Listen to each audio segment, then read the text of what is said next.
Well, folks, it's been a little while. Things have changed, got a mustache, and I'm excited to teach you how to taste coffee. So let's jump in. So coffee is a moving target. Every day it'll be different. I make coffee the same way every day, same measurements, same everything. I do my best to follow it, but coffee changes every day, so it tastes different every single day. So be okay with that. Don't be frustrated. Every day you'll taste something new in your coffee, or you'll taste something you don't like or do like. That's all the fun of the game, all right? The coffee game. Typically, coffee is tasted in professional settings like this, with a tasting cup and a spoon. And when that's done, people, you hear this like crazy slurping sound, because when they slurp, they kind of move it all over the mouth like that. Yeah, legit. It's super crazy. And it's really annoying. So you'll hear people slurp, and they're just getting the coffee all over their mouth so they can feel it the right way. Today, I just did it in my normal brew. I didn't do anything crazy because I just wanted you to be able to understand from what you're doing every single day. So just the coffee in a cup today, nothing crazy, but these are some helpful hints helpful clues as to how to taste coffee the best way. Let's talk about how it tastes. With me, I understand that there are 5 different rules that coffee professionals go by, but I also want to include the palate from the first taste to like the finish. And that's kind of included in these words, but I'm gonna share this whole thing. So these 5 words, and I have them pulled up right here, bam. And those are categories that we use to discuss what coffee tastes like, okay? The first one you'll see is, bam, aroma. So aroma is what you taste before the coffee actually gets to your mouth. It's what you smell. You don't taste aromas, you smell it. So when you're coming up to take a drink, whatever that coffee smells like, that's the aroma. It can be a bad, it can be a good. You can kind of sometimes tell if coffee's like old or way too. You can smell that harshness, the bitterness. It's crazy what you can smell. Olfactory glands, insanely powerful, and they account for a lot of what you're tasting actually. So this coffee smells like there is a hint of cherry in the coffee. No joke, I can smell a nice deep fruit cherry from just the aroma. All right, so now I'm gonna taste it. And what I'm looking for is that first spark. When I first taste it, what hits my tongue immediately? So immediately, it's not too sparky. This word that we use is acidity. Acidity, it's not too acidic. Which is good because it's in Ethiopia that's washed. Washed Ethiopia's, or washed any coffee, typically isn't as acidic. You don't get that brightness that you get out of like natural coffee, but it's still really nice. So you get that first, I call it a spark, right up front. Acidity will kind of lay down on the sides of your tongue, and that's a little bit of that sourness. You shouldn't have too much of that when you're tasting a good coffee. If it's not under extracted, it won't be too acidic.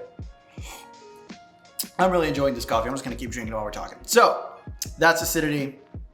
I really don't want to go much further into it because it shouldn't be this stressful. All right, on to sweetness. All right, so the sweetness of the coffee is right after acidity. You're tasting that first spark, and then you get right in the middle of the tongue, on the front middle of the tongue.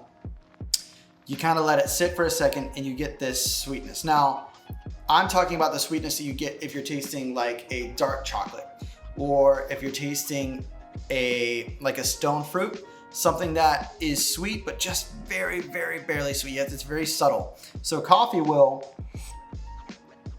it'll settle into a sweetness, and it hits. It took me like 3 seconds, and then that sweetness just kind of lingers. It's a really interesting. If you've ever had different waters and you notice that one water tasted sweeter than the other water, and you're like, this is just water, why is this tasting different? That's why. Minerals, things like that will cause a difference in taste in water, but with coffee, it's just the different coffees. You can taste when the sweetness comes out. It has a lot to do with how the coffee was made. And so you're tasting all those cool little notes in there. So that's fun. Sweetness. Moving on. Body. Repeti. The body is the mouthfeel. The body of a coffee is this light? Is this a heavy coffee? If you've ever had wine, it's like a Pinot Noir compared to a Cabernet. It's like a difference in, I don't know what else I would say. Yeah, it's a difference in how heavy the coffee is. So